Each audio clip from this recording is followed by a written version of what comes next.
l'interview donnée par M. Bassong à l'émission Sous l'arbre à palabres. Le thème de l'interview est la pensée africaine et son paradigme. Monsieur Bassong, dans l'émission Recto Verso sur votre livre Pensée africaine, vous parlez des théories élaborées, pensées par les élites africaines pour l'Afrique. Qui sont ces élites dont vous parlez ? Eh bien, en général, je parle des élites qui ont eu des spécialisations en Occident, des élites qui ont été à l'école étrangère et qui sont capables, en raison de leur formation, de traduire en des termes nouveaux la pensée ancestrale codifiée à l'intérieur de nos traditions. Il s'agit donc pour moi de demander à ces élites de revenir à ces traditions, de tenter de les comprendre et de leur donner une armature théorique à la lumière de la science qui se fait. En d'autres termes, si quelqu'un est par exemple juriste, il s'agit pour lui en tant que juriste de venir interroger le droit africain et de poser les questions fondamentales qui permettraient à ce droit africain de se réarmer en tant que droit susceptible d'être enseigné dans nos écoles, mais en même temps qui pourrait être prescrite pour notre justice et pourquoi pas pour nos institutions. S'il y a quelqu'un qui travaille en économie, par exemple, il ferait de même, en architecture, de même, ainsi de suite.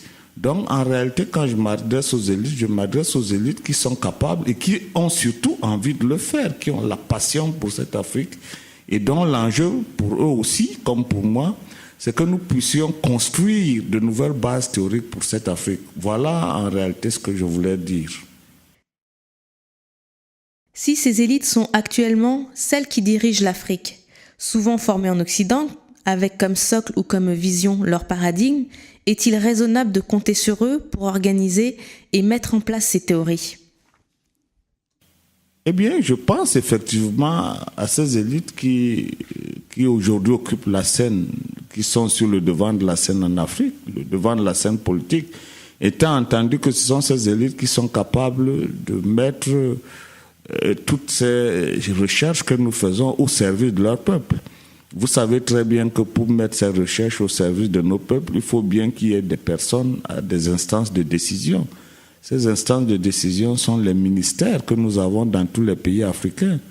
Donc, il s'agit, pour que nous puissions avancer, que chacun de ces ministères est à l'intérieur des élites capables de décision où elles se trouvent.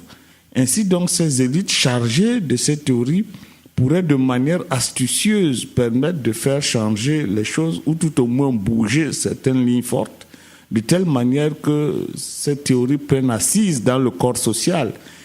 Il reste bien entendu que c'est le système éducatif qui est le lieu le plus sûr pour nous, étant entendu que cette théorie serait remâchée, revisitée, afin que de la 6e en terminale, de la première année de l'université au doctorat, et même, pourquoi pas, de l'école primaire, de la section d'initiation au CM2, que cette théorie soit rabâchée, remise à leur niveau mental le plus inférieur, et surtout stratifiée pour que de l'école primaire jusqu'à l'université, on puisse les réapprendre et que les petits Africains de demain ne soient plus étrangers à leur culture comme aujourd'hui.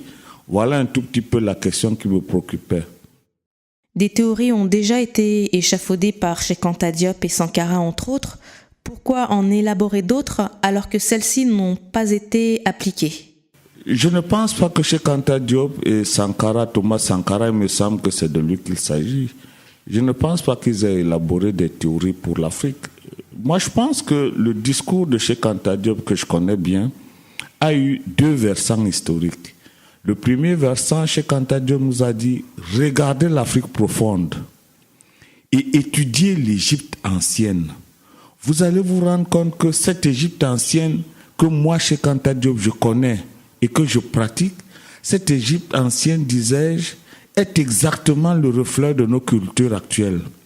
Pour cette raison, il est important que l'Égypte, que je regarde avec mes yeux nouveaux d'Africain, que nous nous rendions à l'évidence que cette Égypte était une Égypte pharaonique nègre. N'oublions pas qu'il y a une tentative d'usurpation du rôle de l'Égypte dans l'histoire. N'oublions pas qu'on a tenté de nous faire croire que cette Égypte était métissée et qu'une fois de plus, la grandeur et le rayonnement de cette Égypte nous provenaient des civilisations dites helléniques, c'est-à-dire occidentales. Donc, c'est me rendant l'évidence que cette Égypte, et à la suite, bien sûr, des auteurs avant moi qui l'avaient déjà dit et qui m'avaient précédé, c'est à la suite de ces auteurs que je me suis permis d'approfondir la question de l'Égypte et que j'y ai appelé Théophile Obenga, mon ami de tout le temps, pour que nous comprenions ensemble de quoi il est question. Et c'est Cheikh Anta Diop qui le dit, bien sûr, j'espère que vous le comprenez. Et donc c'est Cheikh Anta Diop qui nous dit, regardez donc cette Égypte et vous allez vous rendre à l'évidence que cette Égypte n'est que le reflet de votre culture. Cheikh Anta Diop va plus loin. Il dit, étant donné que je regarde la rationalité scientifique avancée de notre temps, je me rends compte que les sciences qui sont en train de se faire sont conformes à ce que je crois avoir vu en Égypte. Et c'est la raison pour laquelle, dans un deuxième temps, Cheikh Anta Diop nous dit, armez-vous de science jusqu'aux dents. Et vous êtes capable d'intervenir de manière rationnelle sur les enjeux nouveaux que la connaissance est en train de nous présenter en termes de complexité. En d'autres termes, Cheikh Anta Diop avait déjà bien perçu la relation qui existe entre les traditions de l'Égypte pharaonique et la science avancée de notre temps. Et c'est en cela que Cheikh Anta Diop nous dit, faites gaffe, si vous regardez très bien ce qui se passe en Égypte, vous êtes capable non seulement de comprendre où l'Occident vous a floué en vous faisant croire que l'Égypte n'était pas nègre, mais mieux encore, pour demain, je peux vous rassurer que si vous êtes armé de cette science, vous comprendrez très bien que cette science qui se fait a une relation très étroite avec l'Antiquité égyptienne. Voilà ce que Cheikh Anta Diop a voulu nous dire. Et il me semble que c'est bien de ce débat qu'il s'agit. Il ne s'est pas agi d'une théorie particulière dont l'enjeu serait de dire aux Africains, voilà votre droit, voilà votre économie, voilà votre philosophie, voilà votre architecture, voilà, etc. Certes, il a établi dans chaque domaine ce que les Égyptiens de l'époque faisaient, mais Cheikh Anta Diop n'a pas fait le travail de théorie, de refondation en termes de codification des savoirs à la lumière de la science d'aujourd'hui.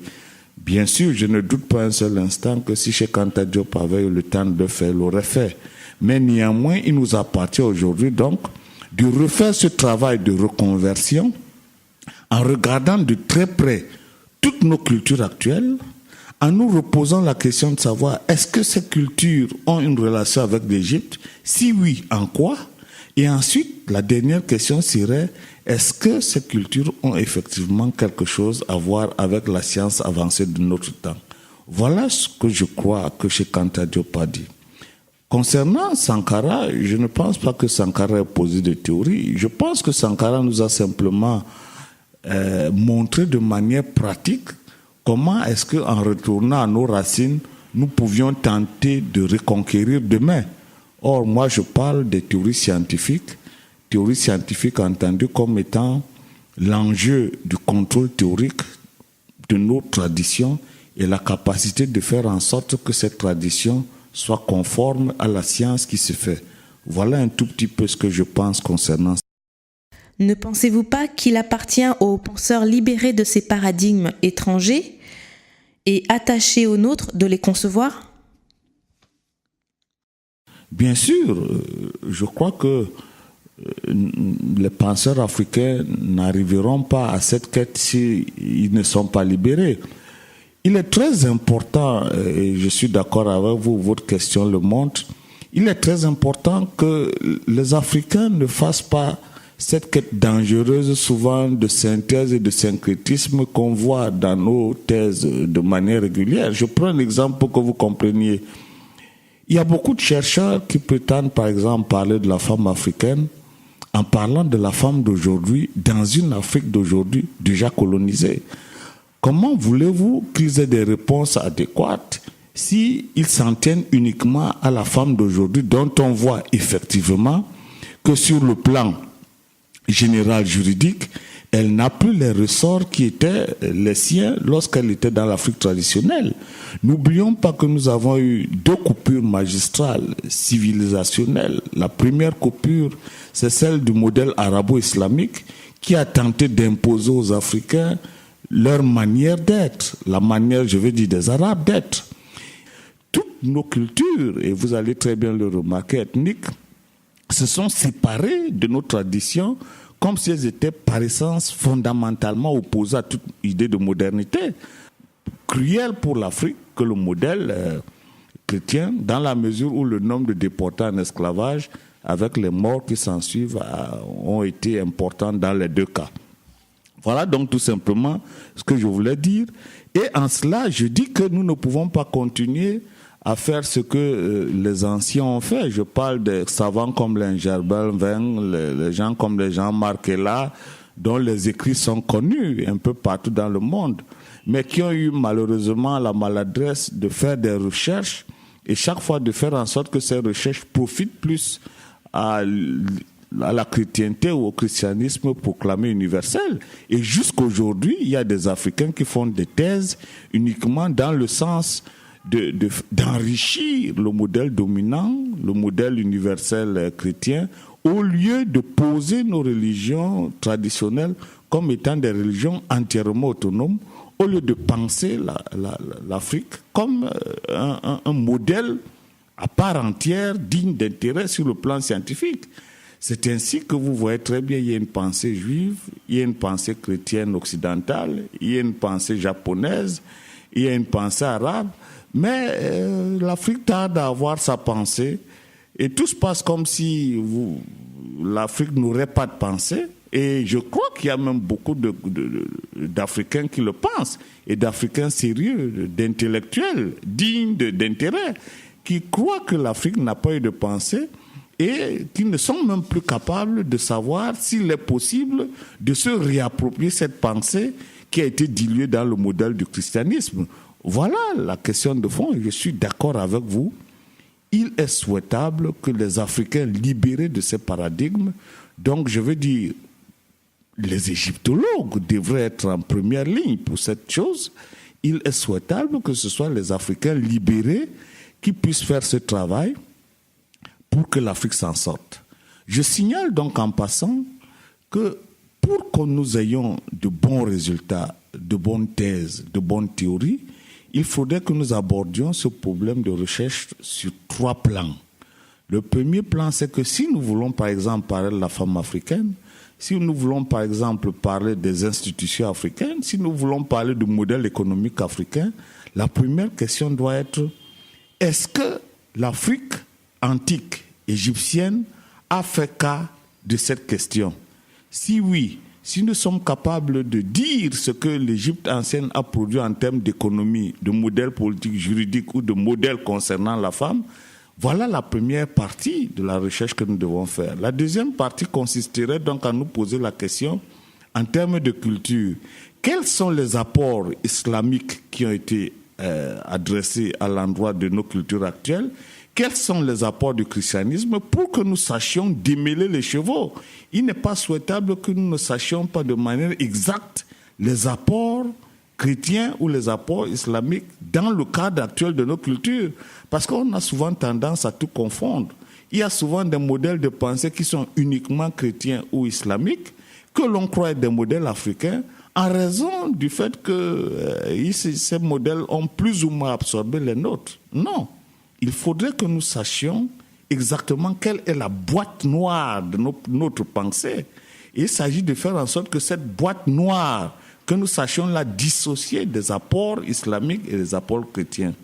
Et enfin, la troisième question que le bon chercheur doit se poser, c'est: est-ce que je suis certain que les questions que je tente de résoudre n'ont pas de solutions dans la pensée africaine? Si oui, quelles sont ces solutions? Ou alors, est-ce que la science actuelle qui est en train de se faire, s'agissant de ce dont je voudrais parler, cette science n'a-t-elle rien à voir avec la pensée africaine telle qu'elle était? Voilà les 3 questions fondamentales pour comprendre l'Afrique profonde. Et je suis d'accord avec vous, c'est des personnes qui sont libérées des paradigmes judéo-chrétiens ou arabes. Vous-même, M. Bassong, en tant que penseur contemporain attaché à nos valeurs ancestrales, en avez-vous? Je crois que j'ai tenté de poser les fondements théoriques dans les domaines que je maîtrise le plus. Mais je n'ai pas souvent posé le titre de mes livres en termes de théorie. J'aurais bien pu le faire, mais je me suis gardé de le faire parce qu'en réalité, je travaille pour le moment sur les fondations. Il est clair que dans les 5 ans qui suivent, je crois que je ferai tout pour que cette théorie puisse paraître en bonne et due forme. Mes livres, je ne les ai pas appelés théories dans un premier temps. Le premier livre, par exemple, c'est l'esthétique de l'art africain. Je n'ai pas voulu parler de la théorie esthétique de l'art africain pour la simple raison que je n'ai pas traité dans tous les détails, tous les contours de l'art africain. Mais les fondements y sont. Ce livre esthétique de l'art africain se trouve publié chez l'Harmattan. Le deuxième livre que j'ai publié, c'était la méthode de la philosophie africaine. Là aussi, en termes de philosophie, j'ai voulu montrer que les Africains de l'époque traditionnelle disposaient d'une méthode de traitement, d'analyse de leur mode d'être. Et je voulais souligner, en précisant la méthode de la philosophie africaine, je voulais souligner, disais-je, l'idée selon laquelle cette méthode n'est pas celle que l'Occident utilise pour faire la philosophie. Et je voudrais très bien préciser que la philosophie africaine est davantage une sagesse. Sagesse, je dis sagesse parce que la sagesse fluctue entre la science et la philosophie. La sagesse africaine ne se dote pas d'une rhétorique autant puissante que celle de la philosophie que nous connaissons, parce que le terme de cette sagesse est un terme qui est plutôt scientifique. Je voudrais dire que la pensée africaine est fondée sur une science, la cosmologie, et cette science qui est la cosmologie se retrouve sous la forme de mythes qui sont des mythes philosophiques.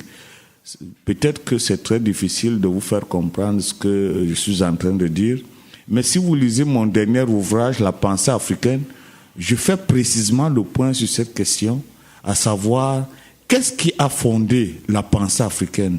Et dans mon livre, si vous l'achetez, ce livre dont vous parlez tout à l'heure, si vous l'achetez, vous allez vous rendre à l'évidence que la pensée philosophique africaine est fondée sur une pensée scientifique cohérente et pertinente. Cette pensée scientifique est ce qu'on appelle aujourd'hui la cosmologie et même la physique quantique. Parce que lorsque vous lisez les textes égyptiens anciens, vous vous rendez compte que vous êtes à mi-chemin entre la cosmologie, la physique quantique et même, j'allais dire, l'astrophysique, par certains contours, bien sûr. Donc, c'est pour vous dire que la méthode de la philosophie africaine a été mon deuxième livre, et je l'ai approfondi dans la pensée africaine qui vient de paraître. Et le troisième livre, c'était les fondements de l'état de droit en Afrique précoloniale. Là aussi, vous voyez, le titre parle en lui-même. J'ai voulu établir les fondements théoriques de ce qui a constitué l'état de droit en Afrique. Parce que lorsqu'on entend souvent état de droit, il y a beaucoup d'Africains qui croient que l'état de droit, c'est l'état moderne. Non, je regrette. Dans la pensée africaine, il y a eu des modèles d'état de droit. Nos empires ancestraux, l'empire du Mali, du Ghana, ont été des états de droit. Même l'empire égyptien était un état de droit. Et d'ailleurs, je montre dans ce livre que ce modèle de l'état était plus pertinent que le modèle actuel.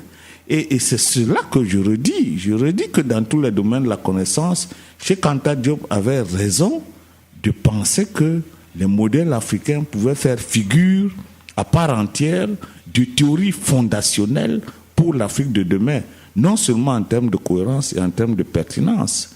Et en ce moment, je suis en train d'écrire la théorie africaine de la connaissance parce que j'approfondis en ce moment ce que mon dernier livre, La pensée africaine, mettait en ordre. J'approfondis les thèmes qui concernent en ce moment donc la musique, l'art, l'architecture, le droit, politique, économie, etc. Je fais donc le point sur toutes ces questions, étant entendu que je prépare l'arrière-garde pour que demain, nos théories soient suffisamment performantes en termes de détails. Parce que vous savez, lorsque je travaille sur un domaine comme l'état de droit, ou lorsque je voudrais travailler sur un domaine comme l'économie africaine, je ne suis pas capable de faire en détail les problèmes relatifs à la banque, à la monnaie, etc., n'étant pas moi-même monétariste ni un banquier. Donc, il s'agit, pour tous ceux qui sont spécialisés dans tous ces domaines, de récupérer ce travail de fond et de faire... Les théories, selon vous, suffiront-elles à sortir l'Afrique de la situation dans laquelle elle se trouve ? En effet, ne faut-il pas leur ajouter une volonté politique ? Alors, ce que je voudrais dire, c'est que vous avez raison de poser cette question, hein, à savoir, est-ce qu'il suffira de faire la théorie pour que l'Afrique s'en sorte ? Forcément non. Forcément non. Nous devons dans un premier temps faire cette théorie-là en nous posant la question de savoir est-ce que nous aurons les leaders qui vont les prendre en charge afin de les mettre dans le modèle politique.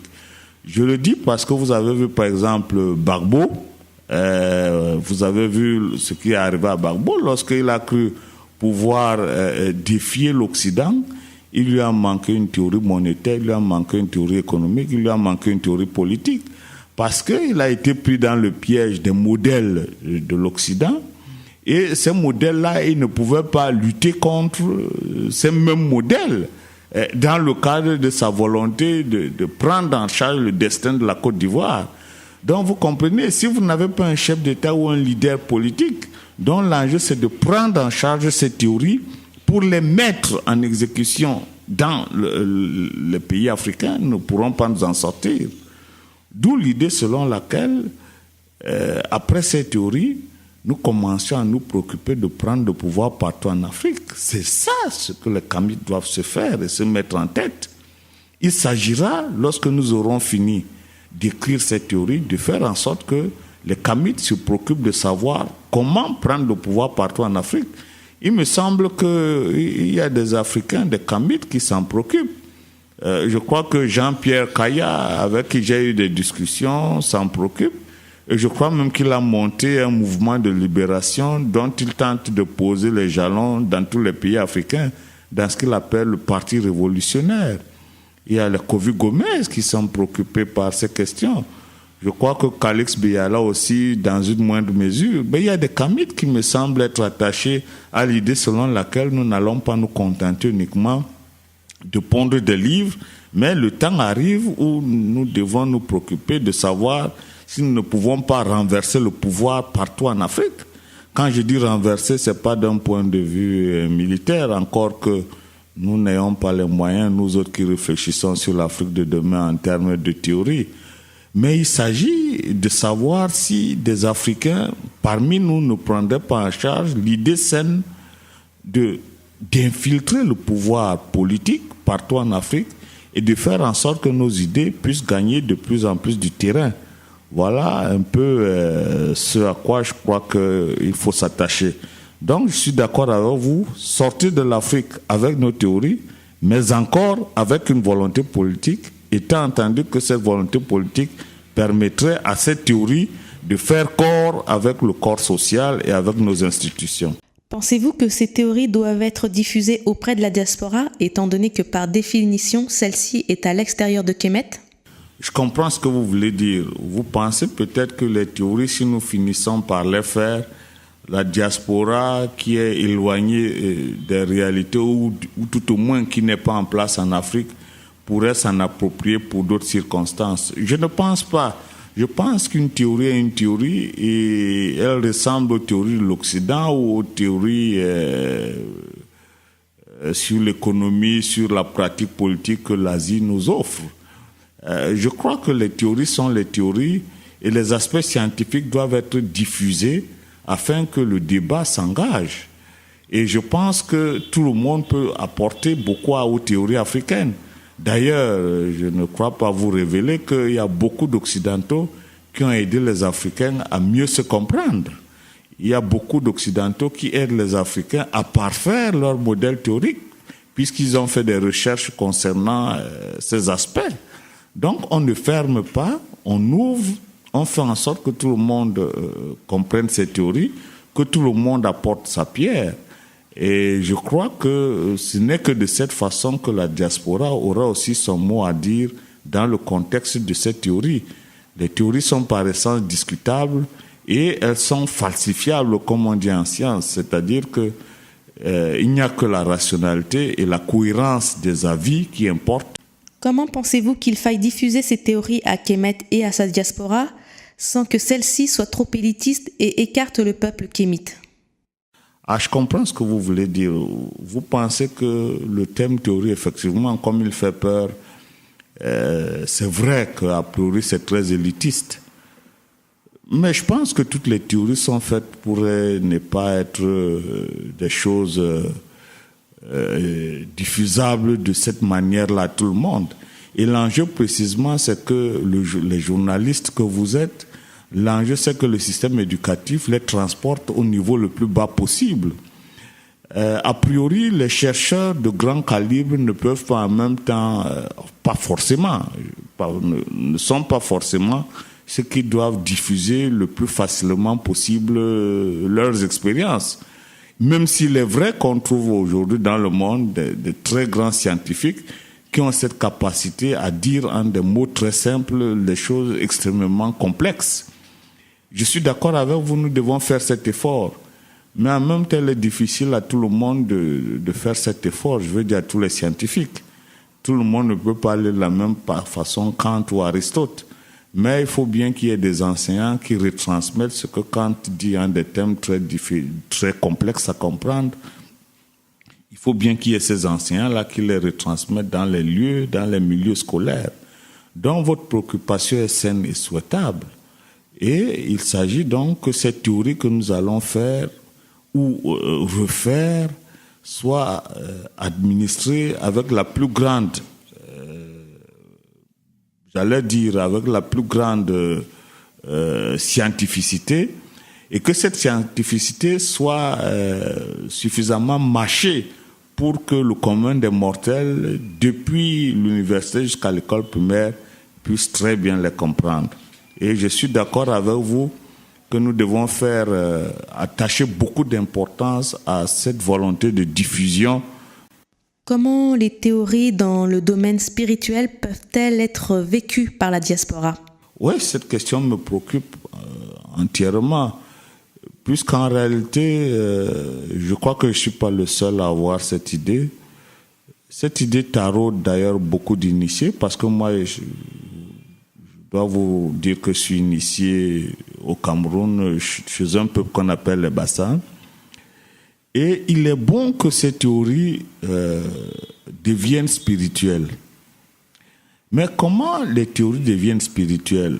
Les théories sont spiritualisées lorsque les personnes qui en parlent sont capables de les mettre sous une forme religieuse. La forme religieuse suppose donc une manière d'écrire différente de la manière scientifique d'écrire. La forme religieuse suppose aussi des rituels qui permettent à celui qui les pratique d'entrer en conformité avec l'essence des choses, sans que cette essence soit très scientifique. Et là, donc, je suis d'accord avec vous, il nous faut des brochures autant que la Rose croix la franc-maçonnerie, autant que la Bible ou le Coran. Il nous faut des brochures extrêmement simples, lisibles pour tout le monde, compréhensibles pour tout le monde, et que ces brochures aussi puissent circuler.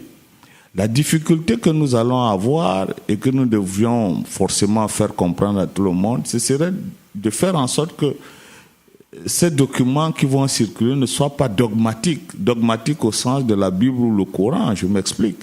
Au sens où les personnes qui prendraient nos documents aient le sentiment qu'il faille lutter à mort, comme on le voit dans les religions de la foi, où on voit des millions de morts au nom des prophètes qui, me semble-t-il, ne demandaient pas à voir des gens mourir. Vous savez très bien que si on demandait à Mahomet ou à Jésus aujourd'hui que tous ces morts pendant les fameuses périodes des croisades, où l'Occident chrétien était guéri à outrance, avec ces millions de morts qu'on a constatés, ou à défaut ces millions de morts que l'on constate encore aujourd'hui avec l'islam, si on demandait à Jésus et à Mahomet de revenir pour s'expliquer, je crois qu'il dira à tout le monde qu'ils n'ont jamais pensé que les religions qui ont été écrites, et qu'eux-mêmes n'ont pas écrit de leurs mains, il faut le savoir, parce que c'est les suivants qui ont écrit ce qu'on voit, je pense qu'ils se retourneraient pour nous dire que ça a été mal fait. Donc, en conséquence, je pense aussi que nous devons prendre le devant pour dire que notre enjeu, si nous voulons écrire des choses souhaitables pour la religion, les confréries africaines de demain, il ne faut pas que ce soit des choses dogmatiques.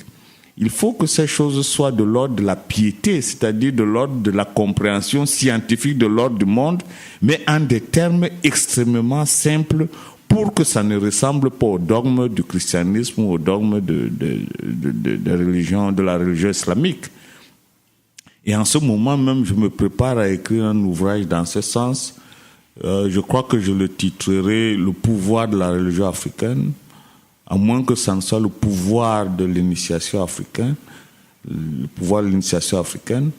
Et dans ce livre, je ferai tout pour que les thèmes qui vont être abordés soient des termes extrêmement simples pour tout le monde, mais pas sous la forme des dogmes, mais sous la forme d'une meilleure compréhension de notre univers, de son fonctionnement scientifique et de la façon dont il est souhaitable pour nous de gérer l'humanité pour que demain soit meilleur pour tous. Voilà ce que je peux ajouter en ce qui concerne votre question. Pensez-vous que chaque grand groupe de Kemet, je pense à l'Afrique centrale, l'Afrique de l'Ouest, l'Afrique australe, pensez-vous qu'elles doivent élaborer chacune leur propre théorie, car ce sont des communautés qui sont différentes, ou bien faut-il élaborer des théories communes avec peut-être des aménagements selon les spécificités de chacun et chacune? Eh bien, vous avez raison. Mon travail que je fais, le travail de création d'une théorie commune de toutes les pratiques ancestrales, il faut que je précise que ce ne sont pas mes théories. Je ne fais que reprendre ce que nos ancêtres faisaient dans leur tradition pour tenter de leur donner un contenu théorique acceptable par tous et discutable, contrôlable par ailleurs. Ce sont des théories qui sont communes, parce que je m'efforce dans ces théories de prendre des groupes dont j'ai les écrits sous la main. Je voudrais dire que, par exemple, en ce moment où je suis en train d'écrire la théorie africaine de la connaissance, j'ai 5 grands groupes. J'ai les Ashanti, j'ai les Bambara, j'ai les Bassa dont je suis issu et dont je connais profondément certaines traditions, pas toutes, mais dont je connais l'essentiel, mais aussi les Douala, par exemple les Ngala Douala qu'on retrouve jusqu'au Zaïre. Eh bien, à partir de ces 4 à 5 grandes tribus qui ont formé aussi de grands royaumes, je mets sur pied la théorie qui est conforme à leur dire. Parce qu'il faut qu'on comprenne très bien ce que c'est qu'une théorie. Une théorie, c'est le squelette. C'est la base structurelle qui fonde le fond commun, bien que par ailleurs ce fond commun soit diversifié à travers toute l'Afrique.